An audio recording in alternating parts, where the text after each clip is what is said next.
인성검사 부적격자는 필기시험에 대한 점수하고 결과하고 상관없이 불합격 처리가 된다 이렇게 돼 있거든요. 응용수의 문제 이용의 비중이 상당히 큰 편이에요. 여러분 안녕하세요. 반갑습니다. 서원쌤입니다. 서원쌤은 공기업 필기시험 분석 특히 이제 첫 번째 영상 준비해봤습니다. 국민연금공단 일명 국연공이라고 하죠. 지금 현재 상반기 채용이 진행이 되고 있습니다. 필기에 대한 내용 한번 완벽하게 분석해보려고 하는데요. 이번 공채는 142명 선발 예정이 있습니다. 그래서 필기시험은 1420명 정도가 이제 치를 예정인데요.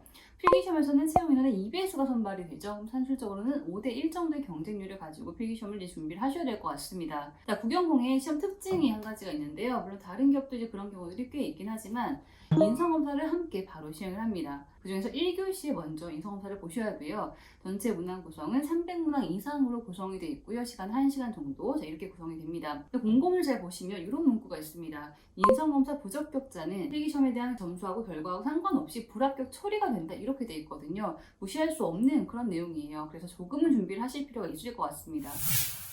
본격적으로 필기시험에 대한 내용 한번 살펴보도록 할까요? 국연공의 필기시험은 직업기초능력평가, 우리 일명 NCS라고 생각하는 바로 그 필기시험이고요. 그리고 종합직무지식평가라고 해서 전공하고 그리고 국민연금법 등의 사회보장료 관련 지식까지도 함께 출제를 하고 있습니다. 직렬별로 조금 차이가 좀 있는데요. 저는 사무직 기준으로 이제 말씀을 좀 드려볼게요. 의사소통, 문제해결, 수행능력, 그리고 조직의 정보능력, 직업윤리 이렇게 6가지 출제가 되고 있고, 국연공은 지금 전공 통합 전공으로 다 알고 계실 것 같아요.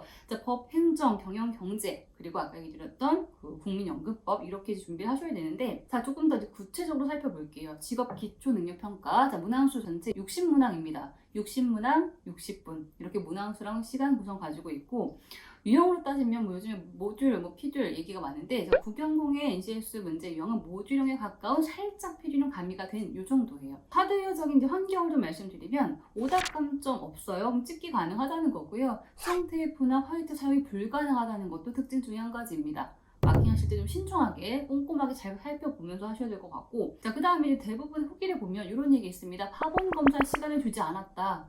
그거 좀 불편했다 이런 얘기 많이 있거든요. 파본 검사 굉장히 중요한 시간이죠. 문제 배치 상태라든지 좀 익숙한 문제 어디쯤에 있는지 문제풀이 계획을 좀 세워보는 그런 시간인데, 이 시간 없는 것도 우리가 좀 대비를 해야 되는 그런 내용이 될 것 같습니다. 과목별로 볼까요? 우리 의사소통, 아까 우리 모듈형에 가깝다라고 했었죠. NCS 워크북 내용들 출제 많이 됩니다. 그래서 문서 작성 능력이나 경청 능력 이름 한번 꼭 살펴보셔야 되겠고요. 그리고 사자성어나 한자 어휘 꾸준히 출제가 되고 있고, 어휘 문제도 나오고 있습니다. 독해 문제 출제가 되고 있긴 하지만 필세 살짝 가미가 된 정도라고 했었죠. 난이도가 좀 쉽게. 풀이하거나 이제 해석하기 어렵지 않은 정도의 문제가 출제가 되고 있고요. 수리로 가보죠, 수리. 응용수의 문제 이용의 비중이 상당히 큰 편이에요. 한 대여섯 문항 정도 출제가 되고 있고, 물론 유형이 특별하게 특출나는 문제 유형은 아니었습니다. 대부분 농도, 확률, 방정식 또는 이제 대출, 이자 계산 문제 정도로 출제가 되고 있습니다. 자료 해석 역시 조금 가미가 된 이런 이제 필셋형이 있는데, 역시 문제 난이도 높지 않고요. 그리고 해석도 용이한, 계산도 깔끔하고 심플한 정도의 자료 해석 문제 유형입니다. 문제 해결 능력 같은 경우에도 마찬가지로 NCS 워크북의 이론 모듈형 문제 유형들 출제 많이 되고 있고요. 창의적 사고, 비판적 사고, 그리고 그 이론의 대표적인 내용 중에서 수학 분석 있습니다. 그런 내용도 계속해서 출제가 되고 있는 그런 이론이고, 그리고 모듈형에 대한 문제 유형 중에 참거지, 명제 문제, 추리 유형 같은 이런 문제도 역시 진출 문제 유형이에요. 정보 능력, 우리 여기를 좀 살펴봐야 될 필요가 있습니다. 정보 능력이 국연공의 좀 비중이 좀 크다. 문제 봤을 때 다른 기업보다 정보 파트 문제가 참 많이 있었던 것 같다 이런 후기 참 많이 있거든요. 커말 이론 관련 내용 다수 출제가 되고 있어서 그 나왔던 그 몇 가지를 보면 단축키 이건 매번 나옵니다. 암기하셔야 되겠고요. 엑셀, 매크로 함수 관련된 것, 그리고 최근 문제 유형 중에서는 컴퓨터의 메모장에 관련된 옳고 그름 설명을 골라내는 이런 문제 유형도 출제가 됐었습니다. 조직이랑 직업윤리는 말할 거 없어요. NCS, 워크북 이런 그냥 그대로 우리가 생각하는 완벽한 모듈형에 그냥 바로 입각한 그 문제가 출제가 되고 있습니다. 그 다음은 종합직무지식평가 전공하고 그리고 이제 그 국민연금법 이쪽인데요.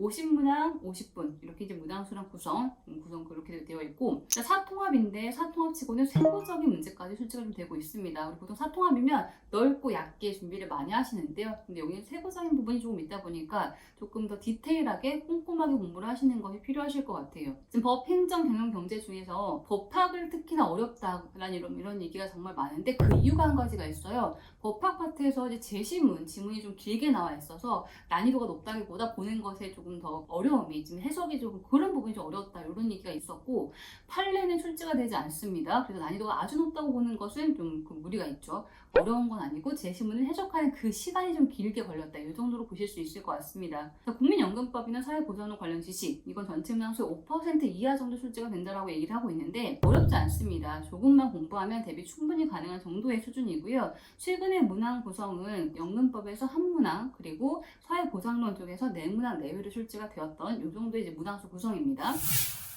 자, 그럼 이제 우리가 국영공 준비하는 필기 준비 방법을 좀 살펴봐야 될 것 같은데, 첫 번째, 모듈형 안 볼 수 없습니다. 전반적으로 모듈형 가깝게 출제가 되고 있어서 일단 NCS의 그 워크북 이론은 무조건 암기하셔야 돼요. 의사, 그리고 문제 해결, 조직의 정보, 직업 윤리까지는 반드시 숙지하셔야 되겠고요. 자, 그리고 응용수리를 준비를 안 할 수가 없습니다. 수리의 모듈형은 응용수리 문제 유형이에요. 특출한 유형은 아니기 때문에 기본기에 입각한 거, 빈출 문제 유형들, 뭐 농도, 속력, 경우의 수, 확률, 방정식 이 정도 출제되는 거 준비하셔야 되겠고요. 그리고 유튜브에 소원수리한 영상도 참고하시면 좋을 것 같습니다. 필세트형 조금 가미가 되어 있다고 했었잖아요. 쉬운 필세트형 문제 유형 봐주셔야 돼요. 의사소통의 그 지문 독해 문제 유형, 수리의 자료 해석 문제 유형, 그리고 문제 해결의 상황 제시형 문제 유형까지 최소한 우리 통합 기본서에서 별 1개짜리 정도의 필세트형 문제는 분명히 좀 익숙하게 문제를 보셔야 될 것 같습니다. 정보 능력, 이것도 비중 높다고 아까 얘기 드렸어요. 정보 능력 파트에서 나오는 컴마 이론 단축키 이 정도 꼭 암기하시고, 이런 파트는 암기한 내용 확인하기 위해서는 문제풀이가 반복적으로 시행이 되셔야 됩니다. 통합전공, 전공 세세한 부분 출제되고 있으니까요. 그냥 꼼꼼하게 보시는 것도 분명 필요하고, 이것도 암기하고 나서 문제풀이 형태로 계속해서 반복적으로 확인을 해보셔야 됩니다. 오늘 이렇게 국영공의 필기 분석과 공부 방법까지 살펴봤습니다. 그럼 취준생활에 조금이나마 도움 되셨기를 바라고요. 뭔가 분석, 필기 분석에 대한 내용 좀 더 알고 싶은 기업 있으시면 댓글 꼭 남겨주시고요. 저는 또 다른 기업 분석으로 돌아오겠습니다. 이상은 서은쌤이었습니다. 감사합니다.